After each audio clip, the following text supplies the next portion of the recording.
ಇನ್ನು ಹಿಂದೂ ರಾಷ್ಟ್ರ ಸ್ಟೇಟ್ಮೆಂಟ್ ವಿಚಾರಕ್ಕೆ ಸಂಬಂಧಪಟ್ಟಂಗೆ ಯತೀಂದ್ರ ಸಿದ್ದರಾಮಯ್ಯ ಹೇಳಿದಂಥ ಮಾತು ಸಾಕಷ್ಟು ಕಿಚ್ಚನ್ನು ಎಬ್ಬಿಸಿದೆ. ಯತೀಂದ್ರ ಸಿದ್ದರಾಮಯ್ಯಂಗೆ ಬುದ್ಧಿ ಇಲ್ಲ, ಯತೀಂದ್ರ ಸಿದ್ದರಾಮಯ್ಯಂಗೆ ಏನೂ ಗೊತ್ತಿಲ್ಲ, ಅಪ್ಪ ಮಗ ಇಬ್ಬರೂ ಕೂಡ ಇಸ್ಲಾಂಗೆ ಮತಾಂತರ ಆಗಲಿ, ಇದು ಈಶ್ವರಪ್ಪನವರ ಸ್ಟೇಟ್ಮೆಂಟು. ಸಿದ್ದರಾಮಯ್ಯ ಯತೀಂದ್ರ ವಿರುದ್ಧ ಈಶ್ವರಪ್ಪ ಆಕ್ರೋಶ ವ್ಯಕ್ತಪಡಿಸಿದ್ದಾರೆ.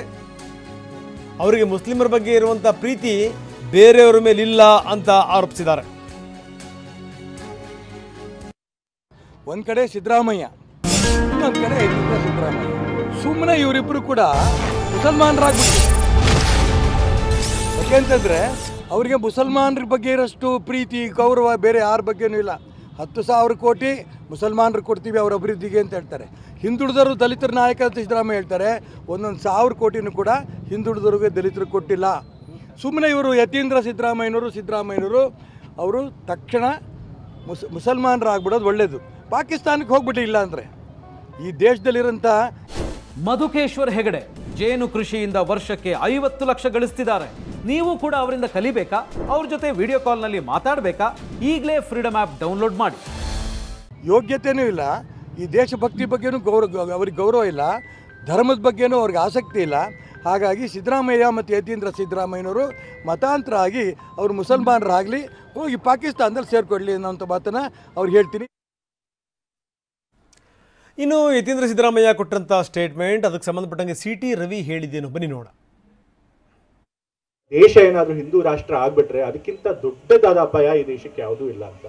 ಇವತ್ತು ನಮ್ಮ ನೆರೆ ರಾಷ್ಟ್ರಗಳನ್ನೇ ನೋಡಿ, ಪಾಕಿಸ್ತಾನ ಇರಬಹುದು, ಅಫ್ಘಾನಿಸ್ತಾನ ಇರಬಹುದು, ಇರಾನ್ ಇರಬಹುದು, ಅಲ್ಲೆಲ್ಲ ಏನಾಗಿದೆ, ಧರ್ಮದ ಹೆಸರಲ್ಲಿ ರಾಷ್ಟ್ರನ ಅವರು ಸ್ಥಾಪನೆ ಮಾಡಿದ್ರಿಂದ, ಧರ್ಮದ ಹೆಸರಲ್ಲಿ ರಾಷ್ಟ್ರ ನಡೆಸೋದ್ರಿಂದ ಅವರು ಸಂಪೂರ್ಣವಾಗಿ ಸರ್ವಾಧಿಕಾರಿತ್ವಕ್ಕೆ ಹೊರಬೇಕಾಯಿತು. ದೇಶ ವಿನಾಶ ಸ್ಥಿತಿಗೆ ಹೋಯಿತು.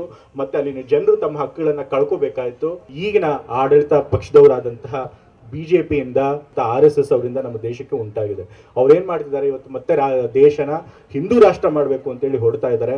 ಆದ್ರೆ ನಾವು ಅದಕ್ಕೆ ಅವಕಾಶ ಮಾಡಿಕೊಡ್ಬಾರ್ದು. ಅದಕ್ಕೆ ಅವಕಾಶ ಮಾಡಿಕೊಟ್ರೆ ನಮ್ಮ ದೇಶ ಕೂಡ ಪಾಕಿಸ್ತಾನ ಅಫ್ಘಾನಿಸ್ತಾನಗಳಂತ ಪರಿಸ್ಥಿತಿ ಬರುತ್ತೆ. ಅದಕ್ಕೋಸ್ಕರ ನಾವು ಎಚ್ಚರಿಕೆಯಿಂದ ಇರಬೇಕು. ಯಾವ ಪಕ್ಷ ಧರ್ಮದ ಹೆಸರಲ್ಲಿ ರಾಜಕೀಯ ಮಾಡ್ತಾರೋ ಅವ್ರ ಬಗ್ಗೆ ನಾವು ಹುಷಾರಾಗಿರ್ಬೇಕು. ಒಂದು, ಯತೀಂದ್ರ ಸಿದ್ದರಾಮಯ್ಯನವರಿಗೆ ಭಾರತದ ಸನಾತನ ಸಂಸ್ಕೃತಿಯ ಸನಾತನ ಧರ್ಮದ ಬಗ್ಗೆ ಅರಿವಿನ ಕೊರತೆ ಇದ್ದಂತೆ ಕಾಣುತ್ತೆ. ಇದು ಇವತ್ತು ಹಿಂದೂ ರಾಷ್ಟ್ರ ಅಲ್ಲ, ಸಾವಿರಾರು ವರ್ಷಗಳ ಹಿಂದಿನಿಂದಲೂ ಹಿಂದೂ ರಾಷ್ಟ್ರವೇ. ಹಿಂದೂಗಳಿರುವ ರಾಷ್ಟ್ರ ಹಿಂದೂ ರಾಷ್ಟ್ರ ಆಗದೆ ಇನ್ಯಾವುದಾಗತ್ತೆ? ಈಗ ಸಿದ್ದರಾಮಯ್ಯನವರ ಮನೆ ಸಿದ್ದರಾಮಯ್ಯನವ್ರ ಮನೆ ಅಂತ ಕರೀದಲೇ ಅದನ್ನ ಯಾರ ಮನೆ ಅಂತ ಕರೀತಾರೆ?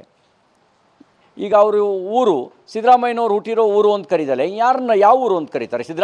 ಸಿದ್ದರಾಮನ ಹುಂಡಿಯನ್ನು ಸಿದ್ದರಾಮಯ್ಯನವ್ರು ಹುಟ್ಟಿರೋ ಊರು ಅಂತ ಕರೀತಾರೋ ಅಥವಾ ಗಜ್ನಿ ಗೋರಿ ಹೆಸರಿನಲ್ಲಿ ಅದನ್ನು ಗುರುತಿಸ್ತಾರೋ?